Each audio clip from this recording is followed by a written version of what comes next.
नमस्कार साथियों, स्वागत है अपने YouTube चैनल में G equal to E square Gaurang effortless English academy.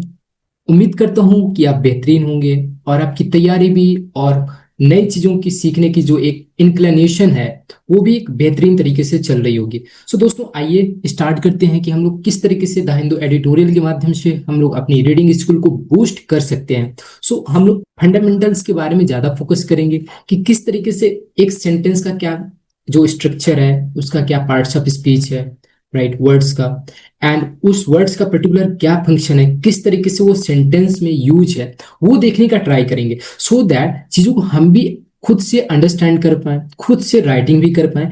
ये हमारा मेजर फैक्टर रहेगा आज के क्लास का। ठीक है, so let's begin the class without any delay. Alright, so दोस्तों, जो आज का एडिटोरियल है काफी इंटरेस्टिंग है। जो उम्मीद करता हूँ कि जो आपको ये आर्टिकल दिया गया है वो उसके बारे में तो आइडिया हो गई। ठीक है, अभी देखो क्या चल रहा है, अभी हम लोग देखते हैं। ठीक है, देखो ईरान में, ये ईरान कंट्री है, ये देखो इंडिया है। इंडिया के पर्सपेक्टिव से देखेंगे तो ये सारा, इसको हम लोग क्या बोलते हैं, वेस्ट एशिया बोलते हैं। क्या बोलते हैं? वेस्ट एशिया बोलते हैं। ठीक है, वेस्ट एशिया में ये ईरान है। ठीक है, ईरान जो कंट्री है, जितने वेस्ट एशिया दोस्तों, यहाँ ऑयल का प्रोडक्शन ज्यादा होता है। ठीक है, फिर अब देखो यहाँ ईरान और यूक्रेन, सॉरी, ईरान हो गया, आपका इजराइल हो गया और आपका अमेरिका हो गया। इन तीनों कंट्री के बीच में क्या चल रही है, फाइट वॉर चल रहा है, राइट। सो प्रॉब्लम हो रहा है, ऑयल के प्राइस इंडिया में क्या हो गया, सर्ज हो गया, यानी कि इंक्रीज हो गया है। ठीक है, प्राइस जो है ऑयल के वो क्या हो गया, सर्ज हो गया, इंक्रीज हो गए। ठीक है, वो अभी हम लोग उसका वर्ड भी देखेंगे कि सर्ज का मतलब क्या होता है। क्लियर? तो उम्मीद करता हूँ कि इसका, अब देखो ये जो आपका, इसको क्या बोलते हैं, ये गल्फ ऑफ अडेन है। ठीक है, गल्फ ऑफ अडेन यानी गल्फ की खाड़ी है। और इसको दोस्तों, ये जो है आपका, ये इसको क्या बोलते हैं, पर्शियन गल्फ बोलते हैं। ठीक है, पर्शियन गल्फ बोलते हैं। अब दोस्तों, ये जो दो गल्फ को जोड़ने के लिए हम लोग क्या यूज करते हैं, स्ट्रेट। ठीक है, तो दोस्तों यहाँ एक स्ट्रेट है। क्लियर? इसको हम लोग क्या बोलते हैं, स्ट्रेट ऑफ हार्मुज बोलते हैं। ये दो गल्फ को कनेक्ट करता है। ठीक है, यहीं से सारे जो भी आल के कंट्री में जो आल के जो शिप होते हैं वो इसी रूट से आते हैं, कहाँ, इंडिया की ओर आते हैं। क्लियर? तो ये चीजें एक आपको पिक्चर से क्लियर अंडरस्टैंडिंग हो गई होगी। ठीक है, अभी देखो ईरान चल रहा है तो स्ट्रेट ऑफ हार्मुज में क्या है, एक स्टॉप लगा हुआ है। ठीक है, वहां से कोई शिप का आवागमन नहीं हो रहा क्योंकि यहाँ मिसाइल्स का एयर स्ट्राइक हो रहा है। ठीक है, तो उम्मीद करता हूँ कि ये चीज आपको क्लियर हो गई होंगी। ठीक है, अब स्टार्ट करें हम लोग। तो पहले देख लेते हैं कि जो मोस्ट इंपॉर्टेंट वोकैब है आज जो इस एडिटोरियल में यूज है, तो पहले वो वर्ड्स देख लेते हैं। जब हम लोग रीडिंग करेंगे तो वो हमारे लिए स्मूथ बना देगा, ठीक है, अंडरस्टैंडिंग को। तो हम लोग स्टार्ट करते हैं, पहला वर्ड देखते हैं, रिफ्लेक्ट। ठीक है, ये पार्ट्स ऑफ स्पीच दोस्त, प्रतिबिंबित करना या चिंतन करना। करेक्ट, इसका हम लोग सिनोनिम देखते हैं, मिरर, कंटेम्पलेट, इको, पॉन्डर। दोस्तों ये वेरी इंपॉर्टेंट वर्ड है। ठीक है दोस्तों, पॉन्डर के साथ हम लोग प्रेपोजिशन कौन से लगाते हैं, और लगाते हैं। ठीक है, किसी विचार पे आप यानी कि डीप थिंकिंग करते हो, उसको बोलते हैं रिफ्लेक्ट करना। करेक्ट, एग्जाम्पल भी दिया हुआ है, his speech reflects deep wisdom. Clear? Alright, आगे बढ़ो नेक्स्ट वर्ड में, आफ्टर मैथ। आफ्टर मैथ दोस्तों क्या है, ये नाउन है, पार्ट्स ऑफ स्पीच। इसका मतलब होता है परिणाम या परिणाम स्वरूप स्थिति। Clear? Consequence, repercussion, fall out and sequela. दोस्तों ये सारे वर्ड्स क्या है, वेरी इंपॉर्टेंट। अब इसका एंटोनिम देखते हैं, कॉज हो गया, ओरिजिन हो गया, सोर्स हो गया, इंसेप्शन हो गया। क्लियर? ये देखो पिक्चर, देखो दोस्तों, पिक्चर मैंने इस पर न्यू फीचर ऐड किया सो दैट चीजों आपको समझ पाओ। ठीक है, अगर सपोज करो जैसे अभी वार चल रहा है, ठीक है, देखो वार की है, तो वार के बाद देखो जो कंडीशन होती है, सिचुएशन होती है, क्या हो जाती है, बहुत भयावह हो जाती है। ठीक है, उसके परिणाम स्वरूप। तो ये देखो पिक्चर के माध्यम से इस वर्ड को आप अच्छे तरीके से लर्न कर सकते हो। ऑलराइट, समझ में आ गया? दोस्तों हमने ये देखो, ये क्या कर रहा है, ये पर्सन है ना, रिफ्लेक्ट कर रहा है अपने आप को, है ना, मतलब कि चिंतन कर रहा है अपने लाइफ को लेकर, कुछ भी चीज को लेकर, राइट। तो इस तरीके से हम लोग चीजों को कनेक्ट कर सकते हैं पिक्चर के माध्यम से ना। पिक्चर दोस्तों एक बेस्ट माध्यम होता है चीजों को विजुअलाइज करना। इससे क्या होता है, जो हमारी मेमोरी होती है वो काफी चीजों को पिक्चर के माध्यम से याद करने की जो उसकी कैपेसिटी है बढ़ती है। क्लियर? अगले वर्ड में देखते हैं, हम लोग पढ़ते हैं सर्ज। देखो सर्ज क्या है, ऑयल की प्राइस अभी सर्ज हो गया। ठीक है, इस जो ईरान वार चल रहा है अभी, इसकी वजह से क्या हो गया है, ऑयल के प्राइस सर्ज हो गया है ना। तो इसी का मतलब क्या होता है, ये नाउन भी होता है एंड वर्ब भी होता है, पार्ट्स ऑफ स्पीच। क्लियर? अचानक वृद्धि या उछाल। क्लियर? अब इसका देखते हैं, स्पाइक हो गया, एस्केलेशन हो गया, अपसर्ज हो गया, स्वेल हो गया। ठीक है, तो दोस्तों सारे वर्ड्स वेरी इंपॉर्टेंट, कई बार एग्जाम में पूछे जा चुके हैं। ठीक है, अब देखते हैं एंटोनिम, डिक्लाइन हो गया, ड्रॉप हो गया, स्लम्प हो गया, डिप हो गया। Very important word, decline is also very important word. ठीक है, एग्जाम्पल देखिए, there was a surge in a demand for fuel. ठीक है, अचानक से वृद्धि देखी गई, उछाल देखी गई। ठीक है, सिंपल, आगे बढ़े। प्रोफाउंड। अब देखो डीप मतलब प्रोफाउंड मतलब होता है डीप। अब जब किसी चीज में आप डीप थॉट होता है, जब गहराई से किसी के बारे में आप सोचते हो, विचार करते हो, तो उसको बोलते हैं क्या, गहरा या गंभीर है। ठीक है, तो ये एडजेक्टिव है parts of speech. Alright, synonym देखते हैं, डीप होता है, इंटेंस होता है, इंसाइटफुल होता है एंड एब्स्ट्यूज। अब एंटोनिम देखते हैं, सैलो हो गया, सुपरफिशियल हो गया, ट्रिवियल हो गया, ओबियस हो गया। ठीक है, मतलब कि उतना गहरा गंभीर नहीं है, मतलब कि महत्वहीन है। ठीक है, ट्रिवियल का मतलब सुपरफिशियल, छिछला। ठीक है, गहरा नहीं है। सैलोमिस तो जानते हो, खोखलापन। ऑलराइट, ये एग्जांपल दिए हो। अब अगला वर्ड देखते हैं हम लोग, इमीजिएट। ये दोस्तों एडजेक्टिव है, क्लियर। इसका मतलब होता है तत्काल या तुरंत, क्लियर। सिनोनिम देखते हैं, इंस्टेंट होता है, प्रॉम्प्ट होता है, स्विफ्ट होता है एंड एक्सपीडिशियस होता है, क्लियर, सिंपल। एंटोनिम क्या होगा, delayed, postpone, gradual, deferred. Immediate action is required, तुरंत एक्शन की जरूरत है। पिक्चर भी देखते जाओ दोस्तों, साथ में पिक्चर भी देखते जाओ। जैसे वल्नरेबल लिया, ठीक है, ये एडजेक्टिव है, एबीएल एंडिंग सफिक्स होता है। ठीक है, ओ यूएसपी होता है आपका, क्लियर, सिंपल। ये भी एडजेक्टिव वर्ड होता है। ठीक है, देखो ये जो पर्सन है, ये देखो कितनी पतली रस्सी के बीच में खड़ा है। अगर गिरेगा तो ये जो क्या है, फिश है, वेल मछली है, शार्क है, ठीक है, जितने भी जो ओशन में जो बड़ी बड़ी मछलियां होती है, तो इसको खा जाएंगी। तो मतलब बहुत असुरक्षित है, कमजोर स्थिति में है। ठीक है, तो इसको हम लोग बोलते हैं क्या, वल्नरेबल बोलते हैं, क्लियर। ससेप्टिबल, ये वेरी इंपॉर्टेंट वर्ड है, कई बार एग्जाम में पूछा गया है। डिफेंसलेस मतलब उसकी कोई सुरक्षा नहीं है। फ्रेजाइल, बहुत वीक है। एक्सपोज्ड, क्लियर, ये सारे वर्ड। अब देखते हैं इसके एंटोनिम। सिक्योर हो गया, ये देखो इन, वल्नरेबल है, नेगेटिव है, यानी कि असुरक्षित।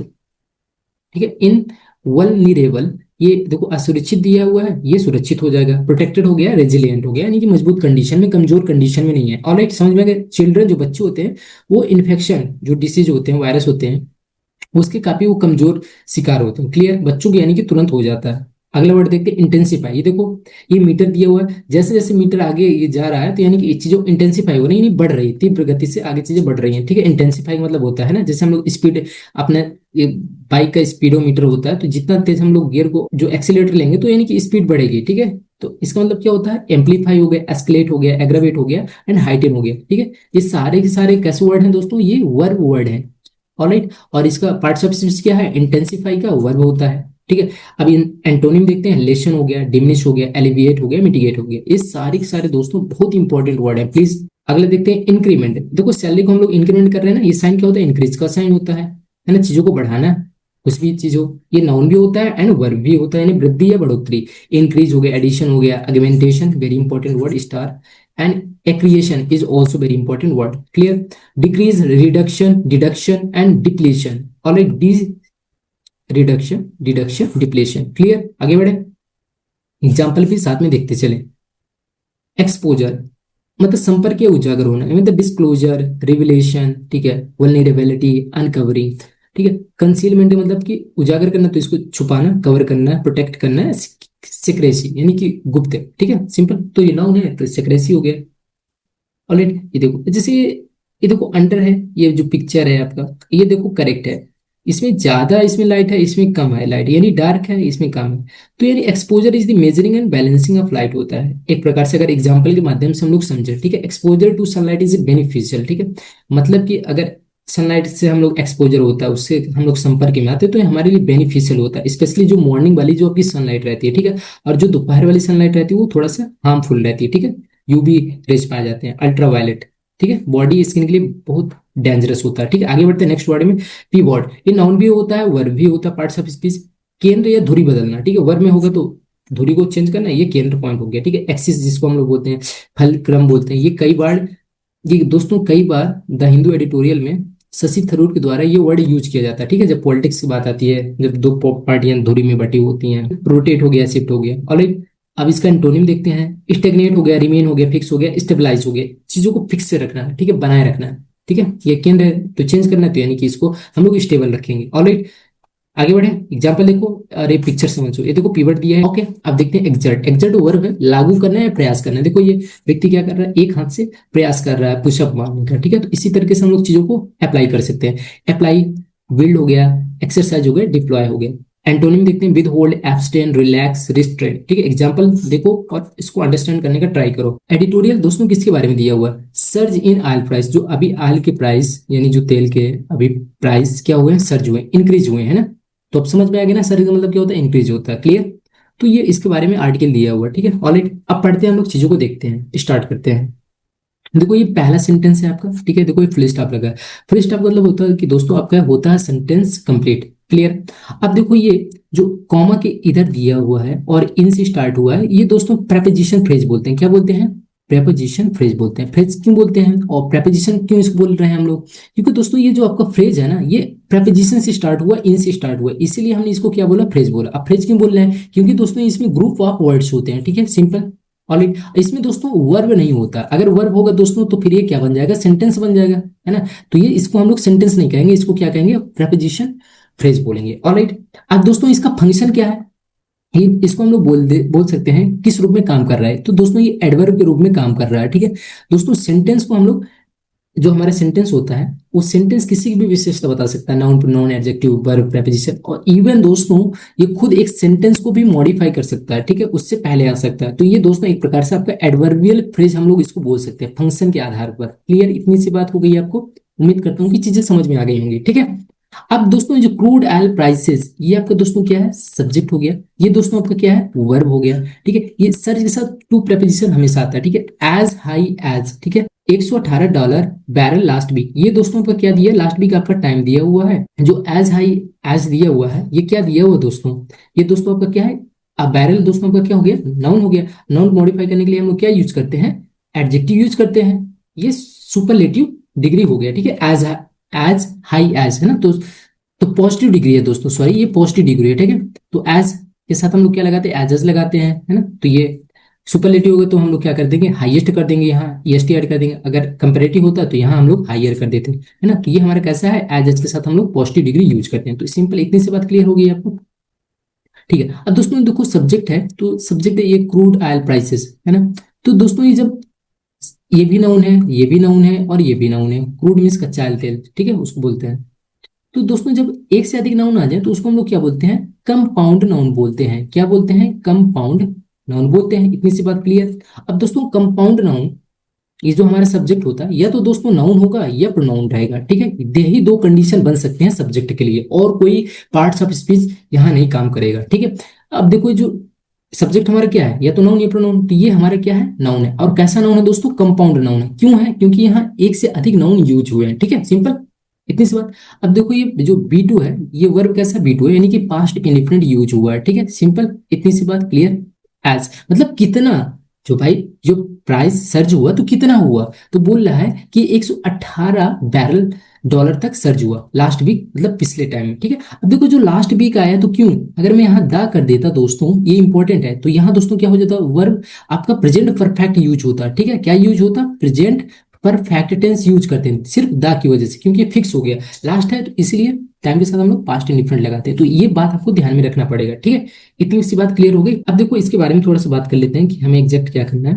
अब देखो इन प्रेपोजिशन हो गया, दो प्रेपोजिशन, एक चीज और देख लो, एक वर्ब अपने बात क्या लेता है, ऑब्जेक्ट लेता है, और दोस्तों एक प्रेपोजिशन अपने बात क्या लेता है, ऑब्जेक्ट लेता है। तो दोनों ये अपने बात ऑब्जेक्ट लेते हैं, क्लियर, सिंपल। ये प्रेपोजिशन, तो इसको हम लोग क्या बोलेंगे, पीओ बोलेंगे। ये क्या होगा, पीओ नाउन या प्रोनाउन होगा। तो ये आपका दोस्तों क्या है, नाउन है। हमने देखा था ना आफ्टर मैथ क्या होता है, नाउन, प्रेडाम स्वरूप, ठीक है।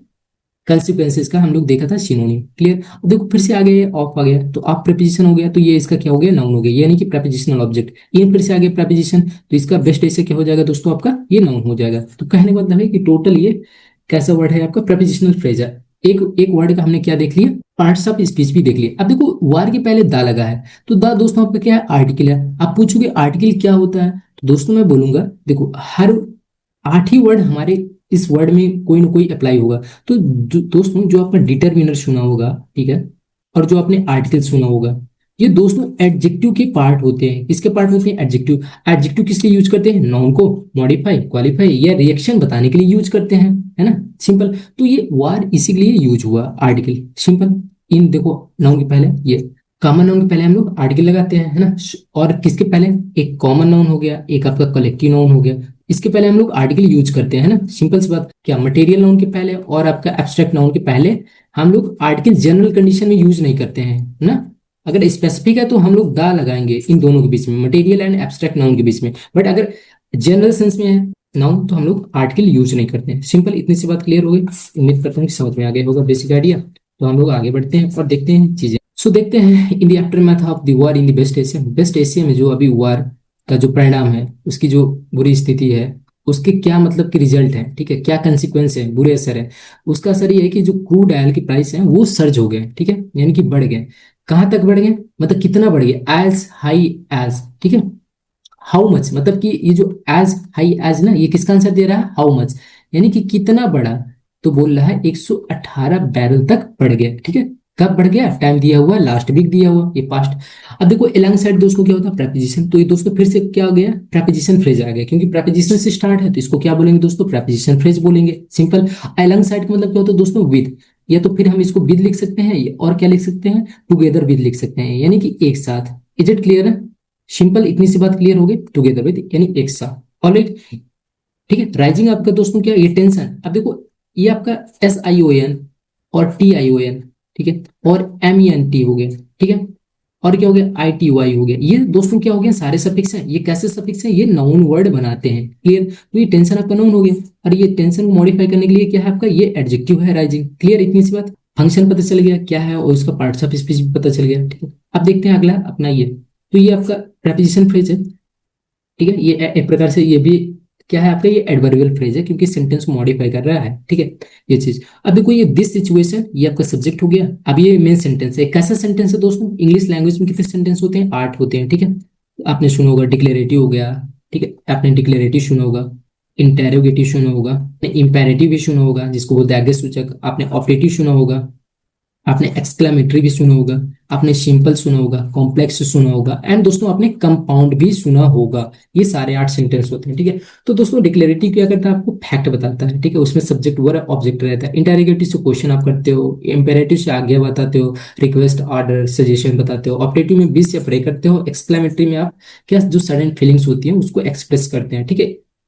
सिंपल कॉम्प्लेक्स में क्या होता है दोस्तों, अगर कंपाउंड एंड कॉम्प्लेक्स सेंटेंस है तो उसमें दोस्तों 2 सेंटेंस होंगे, 2 सेंटेंस को ऐड करने के लिए हम लोग क्या यूज करेंगे, कंजंक्शन यूज करेंगे, ऑलराइट, समझ में आ गया। तो ये पहला सेंटेंस और दूसरा सेंटेंस ये कैसा हमारा है, फर्स्ट है डिक्लेरेटिव सेंटेंस, यानी कि एक प्रकार से फैक्ट बता रहा है, क्लियर। ना तो कोई देखो यहाँ इंटेरोगेटिव की बात हो रही, ना इंपेरेटिव बात हो रही, ना ऑपरेटिव, ना एक्सक्लेमेटरी, ठीक है। तो उम्मीद करता हूँ ये आपको आइडिया लग गया होगा, ठीक है। तो इंग्लिश लैंग्वेज में दोस्तों कितने वर्ड्स होते हैं, 8 होते हैं। और दोस्तों सेंटेंस कितने होते हैं, 8 होते हैं। यही सब काम करते हैं सेंटेंस में, ठीक है, और इसके अलावा कुछ भी चीजें नहीं होती हैं, ऑलराइट। बस क्या है कि उसका स्टैंडर्ड स्ट्रक्चर बदल सकता है ना। नॉर्मल स्ट्रक्चर में हो गया, एक स्टैंडर्ड स्ट्रक्चर हो जाएगा, क्लियर, एडवांस लेवल का। तो डरना नहीं है, बस आपको बेसिक में टिके रहना है, ठीक है। ये हैज बीन बिल्डिंग, तो ये present perfect continuous tense has been के साथ आईएनजी लगाते हैं, यानी कि ये एक्टिव वॉइस में दिया हुआ है आपका सेंटेंस, एक्टिव वॉइस में दिया हुआ। अब दोस्तों ये जो वर्ब है, अब आपने देखो वर्ब के बारे में एक चीज और सुन लो आप, ठीक है। एक आपने सुना होगा दोस्तों ट्रांजिटिव वर्ब सुना होगा, एक सुना होगा इंट्रांजिटिव वर्ब सुना होगा, राइट। तो ट्रांजिटिव वर्ब दोस्तों अपने बात क्या लेता है, ऑब्जेक्ट लेता है, और दोस्तों इंट्रांजिटिव वर्ब अपने बात ऑब्जेक्ट नहीं लेता है, ठीक है।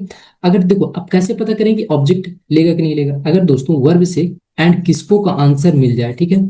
तो दोस्तों इसका मतलब है कि वो ट्रांजिटिव वर्ब है, वो अपने बात क्या लेगा, ऑब्जेक्ट लेगा। अगर एक क्या एंड किसको का आंसर नहीं मिलता है तो दोस्तों क्या होगा, आपका इंट्रांजिटिव वर्ब होगा। अब देखते हैं कि बिल्डिंग आपका ट्रांजिटिव है कि इंट्रांजिटिव है, ठीक है। तो डायरेक्ट ऑब्जेक्ट लेगा। तो एक तो बिल्डिंग मतलब क्या होता है, एक तो एक होता बनना होता है, एक होता बनाना, तो यानी कि बनाना है कि he has build good building, है ना। तो नाउन, ये नाउन भी होता है, वर्ब भी होता है, बिल्डिंग वर्ब, ठीक है। तो इसमें देखो ट्रांजिटिव वर्ब आ गया, बट इसमें देखो प्रेपोजिशन हो गया। अगर डायरेक्ट ऑब्जेक्ट होता तो यहाँ कोई नाउन आता, ठीक है, बट यहाँ नाउन नहीं आया, प्रेपोजिशनल नाउन आया, ठीक है। ये जैसे मंथ, तो ये प्रेपोजिशनल टाइम दिया हुआ है, ठीक है। तो ये यानी कि आपका कैसा वर्ब है, इंट्रांजिटिव वर्ब है। कैसा वर्ब है, इंट्रांजिटिव, यानी कि डायरेक्ट ऑब्जेक्ट नहीं आया, ठीक है।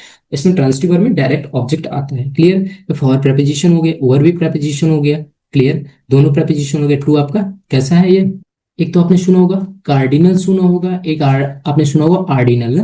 तो दोस्तों ये कार्डिनल है, 1 2 3 4 5 6 and first second third fourth fifth six seventh eight nine tenth. तो ये दोस्तों क्या है, आपके ऑर्डिनल एडजेक्टिव होते हैं, ठीक है, सिंपल। ये दोस्तों आपका नाउन है, ठीक है, नाउन मॉडिफाई करने के लिए एडजेक्टिव लगाया। ये ओवर है, ओवर दोस्तों क्या दिखाता है, लॉन्गर, यानी कि अधिक, अधिक का सेंस देता है, ठीक है, सिंपल, इतनी सी बात।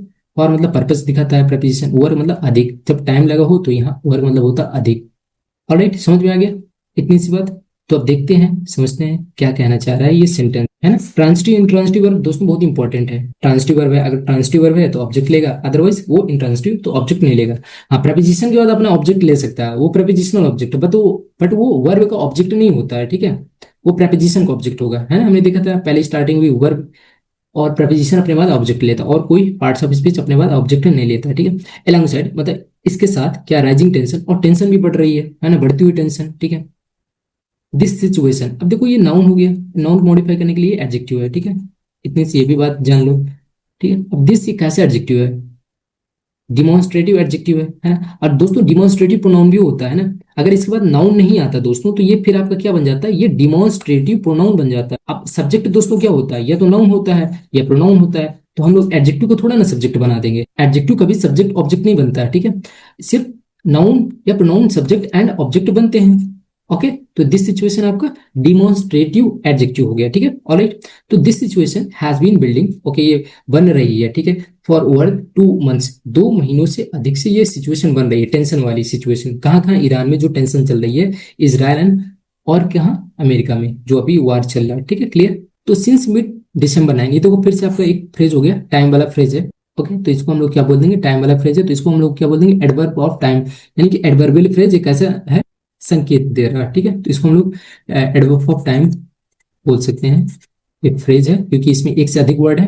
अब दोस्तों ये देखो व्हेन आ गया, ठीक है, ये ब्रेंट क्रूड है, ये जो ब्रेंट क्रूड है, जो कच्चा तेल है, ठीक है, तो ये आपका सब्जेक्ट हो गया, एंड ये स्टूड एट है ना। अब देखो ये जो वर्ब हो गया, सेकंड फॉर्म स्टैंड है ना, स्टूड एट, क्लियर। अब ये वर्ब कैसा दोस्तों, ये इंट्रांसिटिव वर्ब है ना। ट्रांसिटिव वर्ब होता है तो डायरेक्ट ऑब्जेक्ट लेता है ना, तो यानी कि कोई नाउन प्रोनाउन आता है, लेकिन ये ऐड के बाद अपने बाद ये नाउन लिया हुआ, ठीक है।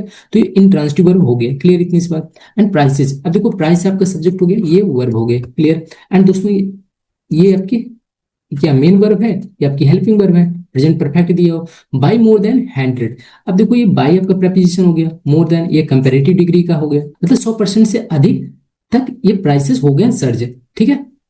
अब देखो ये दो सेंटेंस हैं, ठीक है, दो सेंटेंस को ऐड करने के लिए दोस्तों हम लोग क्या यूज करते हैं, कंजंक्शन यूज करते हैं। तो दोस्तों ये व्हेन आपका, ये कंजंक्शन को ऐड करने के लिए हम लोग क्या यूज करते हैं, सॉरी, दो क्लास को ऐड करने के लिए, क्लास वन, तो ये आपका क्लास वन है, तो इसको, इस क्लास को क्या बोलेंगे, इंडिपेंडेंट क्लास बोलेंगे। ये जो आपका क्लास है, ये दोस्तों आश्रित रहता है, ठीक है, यानी कि सब ऑर्डिनेट रहता है, क्लियर। इसको हिंदी में क्या बोल सकते हैं, आश्रित, यानी कि सब ऑर्डिनेट, यानी कि ये जो क्लास है इस क्लास पर आश्रित रहेगा अपने मीनिंग को देने के लिए, ठीक है। अब दोस्तों कंजंक्शन कैसे यूज करेंगे, जब दोस्तों हमारे इस सेंटेंस को हम लोग, ये सेंटेंस दोस्तों कैसे रहेगा, इसको बोलते हैं हम लोग कॉम्प्लेक्स सेंटेंस बोलते हैं, ठीक है, सिंपल। अब देखो कंजंक्शन कौन कौन से लोग हम लोग यूज करेंगे इस सेंटेंस में, कॉम्प्लेक्स सेंटेंस में, इसी को हम लोग कौन सा कंजंक्शन बोलेंगे, सब ऑर्डिनेटिंग कंजंक्शन बोलेंगे, ठीक है। तो आपने सुना होगा सिंस हो गया, आपने व्हेन सुना होगा, इफ सुना होगा, बिकॉज सुना होगा, ऑल्दो सुना होगा, और भी कंजंक्शन होते हैं, ठीक है। तो ये सारे दोस्तों कंजंक्शन है। अगर इसमें अगर दो क्लास है और इन क्लास में कौन सा, अगर एक कंजंक्शन दिखे तो समझ जाना दोस्तों कि कैसा सेंटेंस आपका कॉम्प्लेक्स सेंटेंस है, ठीक है। तो ये जो कंजंक्शन के बाद वाला क्लास होगा दोस्तों, हमेशा कैसा क्लास रहेगा, वो सब ऑर्डिनेटिंग क्लास रहेगा, ठीक है। और ये कंजंक्शन को हम लोग क्या बोलेंगे, सब ऑर्डिनेटिंग कंजंक्शन बोल देंगे, और ये इंडिपेंडेंट क्लास हो जाएगा, है ना। तो ये दोस्तों जो वन है, ये आपका क्या, सब ऑर्डिनेटिंग क्लास हो गया, ये दोस्तों आपका क्या हो गया, इंडिपेंडेंट क्लास हो गया, है ना। अब दोस्तों एक चीज ये नोटिस कर लो, इसका मतलब नहीं है कि ये वन पहले आ जाएगा, ये हमेशा पहले ही रहेगा। आपको जैसा मानो ये सेंटेंस पहले रख लो और ये वाला सेंटेंस बाद में रख लो, तो कोई दिक्कत नहीं है, ठीक है, आप उसको आगे पीछे कर सकते हो, ठीक है। अब दोस्तों अगर एक चीज देखो, ये स्टूड, दोस्तों स्टूड का मतलब पता है, यहाँ खड़ा होना नहीं है, कोई व्यक्ति नहीं कि यहाँ कोई खड़ा है, ये क्रूड आयल है, मतलब इसका देखा जाए तो ये, इसको हम लोग क्या बोलते हैं, इसका मतलब ये होता है दोस्तों रिमेन, यानी कि जो प्राइस है क्रूड आयल के वो रिमेन है, मतलब बने हुए हैं, ठीक है। रिमेन का मतलब ये, इसका मतलब ये होता है, इसको हम लोग अगर इंग्लिश की भाषा में देखा जाए, इसको हम लोग बोलते हैं एरगेटिव वर्ब, यानी कि इसके एक से अधिक मीनिंग, ठीक है, दो मीनिंग, ठीक है। एक तो आपका स्टूड होता है खड़ा होना, एक होता है स्टूड मतलब होता है रिमेन होना, ठीक है, सिंपल। तो इसका मतलब ये हो गया। अब देखो सिंस मिड दिसंबर 2025, ये सिंस मतलब टाइम दिखा रहा है, ठीक है। सिंस हम लोग कब यूज करते हैं, सिंस एंड फॉर कब यूज करते हैं, period of time and point of time. तो दोस्तों इस पॉइंट ऑफ टाइम है, पीरियड ऑफ टाइम नहीं है, ठीक है। ये हमें पता है कि 2025 के दिसंबर की बात हो रही है, ठीक है। अगर यहाँ 2000 दिसंबर ना होता, 2025 होता, तब हम लोग यहाँ फार कर देते तो पीरियड ऑफ टाइम हो जाता। तो ये क्या है दोस्तों, आपका पॉइंट ऑफ टाइम, यानी कि निश्चित समय बता रहा है, ठीक है, सिंपल, इतनी सी बात। तो उम्मीद करता हूँ कि समझ में आ गया होगा ये सेंटेंस क्या स्ट्रक्चर है, क्या मीनिंग है, क्या फंक्शन है, सभी चीजों का क्लैरिटी आ गई होगी, ठीक है। तो यहाँ प्रपोजिशन, प्रपोजिशन अपने बात क्या लेता है, ऑब्जेक्ट लेता है। दोस्तों देखो सिंस, अब एक चीज और देख लो, अभी देखा था ना कि सिंस भी आपका क्या होता है, कंजंक्शन होता है, और ये दोस्तों प्रपोजिशन भी होता है, ठीक है। अगर देखो कंजंक्शन कब होगा, प्रपोजिशन कब होगा, देखो प्रपोजिशन के बाद जब नाउन आ जाएगा तो समझ लेना कि प्रपोजिशन है, ठीक है। जैसे एक वर्ड ये देखो, अगर दोस्तों कंजंक्शन आएगा तो अपने बात क्या लेगा, सब्जेक्ट एंड वर्ब, यानी कि एक प्रकार का पूरा क्लास लेगा, ठीक है। तो उसको समझना है क्यों कंजंक्शन है, ठीक है। ये सेंस कैसे कंजंक्शन है दोस्तों, सब ऑर्डिनेटिंग कंजंक्शन, ये क्या बनाएगा आपका कॉम्प्लेक्स सेंटेंस बनाएगा, ठीक है। कंडीशन समझ में आ गई आपको। दिसंबर के मिड का मतलब क्या होता है दोस्तों, मिडिल, ठीक है, इसका शॉर्ट फॉर्म है।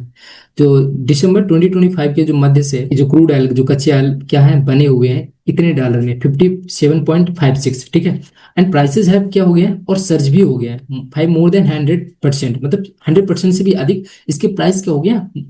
एक होता फैन वॉयज, ठीक है। अब दोस्तों ये जो फैन वॉच की ट्रिक है, ये दोस्तों होते हैं कंजंक्शन। ये किसके लिए कंजंक्शन है, इसको हम लोग कौन सा कंजंक्शन बोलेंगे, कोऑर्डिनेटिंग कंजंक्शन बोलेंगे। अब कोऑर्डिनेटिंग कंजंक्शन हम लोग किस सेंटेंस के साथ यूज करते हैं, कंपाउंड नाउन के साथ यूज करते हैं, ठीक है। अब कंपाउंड नाउन क्या होता है, दो क्लास रहेंगे, कंजंक्शन इसमें बीच में ऐड करेगा, ये तो पहले हो सकता है कहीं भी हो सकता है, ठीक है। तो ये जो कंजंक्शन के बाद वाला क्लास होगा दोस्तों, तो ये आपका एक प्रकार से कैसे हो जाएगा, कोऑर्डिनेटिंग क्लास हो जाएगा, और ये आपका इंडिपेंडेंट क्लास हो जाएगा, ठीक है। तो दोनों दोस्तों क्लास क्या रहेंगे, ये इंडिपेंडेंट रहेंगे, अपना अलग अलग मीनिंग देंगे। लेकिन सब ऑर्डिनेटिंग क्लास में हम लोग क्या करते थे कि जो सब ऑर्डिनेटिंग वाला क्लास है वो अपने इंडिपेंडेंट क्लास वाले को मीनिंग पर निर्भर रहता था, ठीक है। तो ये भी इंडिपेंडेंट हो गया और ये भी इंडिपेंडेंट हो गया, क्लियर इतनी सी बात है। तो उम्मीद करता हूँ कि चीजें समझ में आ गई। अब देखो फैनबॉयज में कौन कौन से आपके कंजंक्शन है, वो फिक्स है। ऐप का मतलब होता है दोस्तों फार होता है, ए का मतलब दोस्तों एंड होता है, ठीक है। एन का मतलब होता है नॉर, बी का मतलब होता है बट। तो दोस्तों ये बट आ गया ना, तो ये हमारा कैसा कंजंक्शन हो गया, कोऑर्डिनेटिंग कंजंक्शन। ये आपका सेंटेंस किस में कहलाएगा, पूरा यहाँ से यहाँ तक दो क्लास रहेंगे ना, तो एक क्लास आपका ये हो गया remain, but remain in the 3 digits with no immediate facts, ठीक है। और दे हैव, ठीक है, ये एडवर्ब है, ठीक है। ये कंट्रास्ट दिखाता है, क्या दिखाता है, कंट्रास्ट दिखाता है हालांकि, ठीक है। सिंस देन आपका ये एडवर्ब है, ये टाइम दिखा रहा है। सिंस देन आपका क्या है दोस्तों, ये एडवर्ब, ये टाइम दिखा रहा है, क्लियर। ये बट आपका कंजंक्शन हो गया। कंजंक्शन के बाद देखो सब्जेक्ट, वो अंडरस्टूड है कि दे की बात ही चल रही है, तो ये भी इसका सब्जेक्ट क्या हो जाएगा, दे हो जाएगा, क्लियर।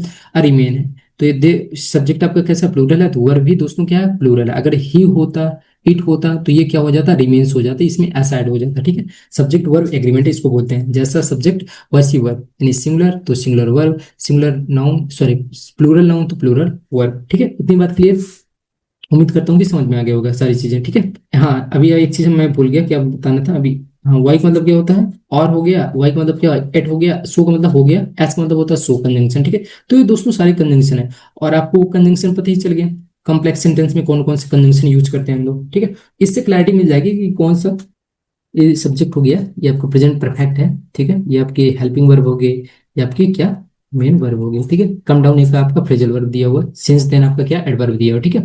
तो कम डाउन दोस्तों आपका क्या सा वर्ब है, आपका इंट्रांसिटिव वर्ब है ना, डायरेक्ट ऑब्जेक्ट नहीं आया है ना, तो इसमें क्या आ गया, एडवर्ब आ गया, ठीक है। इंट्रांसिटिव वर्ब के बाद हम लोग एडवर्ब रख सकते हैं, इंट्रांसिटिव वर्ब के बाद हम लोग एडवर्ब ही रखते हैं, ठीक है। ऑब्जेक्ट नहीं रखते हैं। ऑब्जेक्ट क्या होता है, नाउन प्रोनाउन होता है जब ट्रांसिटिव वर्ब रहेगा, okay simple. But remain in the 3 digits, तो 3 डिजिट्स में बना हुआ है, ठीक है। जो देख इसके लिए जो क्रूड आयल्स हैं तो उसी के लिए यूज हो रहा है, ठीक है। मतलब कि हालांकि जो क्रूड आयल है वो नीचे भी आए, लेकिन कब से, सिंस देन टाइम बता रहा है, बट लेकिन रिमेन इन 3 डिजिट्स, मतलब वो 3 डिजिट्स में अभी भी बने हैं, लेकिन कुछ कमी हुई है, ठीक है। With no immediate sign of ageing. अभी देखो ये आपका क्या हो गया दोस्तों, ये फ्रेज है, ठीक है, प्रपोजिशनल फ्रेज। तो ये आपका प्रपोजिशन, ये नो आपका क्या हो गया, डिटर्मिनर हो गया है ना, डिटर्मिनर। ये आपका क्या है, एडजेक्टिव हो गया। इमीडिएट ये साइन आपका नाउन हो गया, ये प्रपोजिशन हो गया, प्रपोजिशन के बाद क्या है अपना ये नाउन। तो ये कैसा नाउन है, जिरंड जिसको बोलते हैं। जिरंड क्या होता है दोस्तों, आपका नाउन होता है, तो सिंपल, तो ये वर्बल नाउन हो गया, तो ये आपका कुल मिला के नाउन ही बन रहा है, ठीक है। तो ये जिरंड आपका नाउन होता है, क्लियर, इस बात सिंपल है। उम्मीद करता हूँ कि सारी चीज आपको समझ में आ गई होंगी, ठीक है। सो मिलते हैं दोस्तों अगले वीडियो में, इसी तरीके से चीजों को सिंप्लीफाई करेंगे। तब तक के लिए थैंक यू।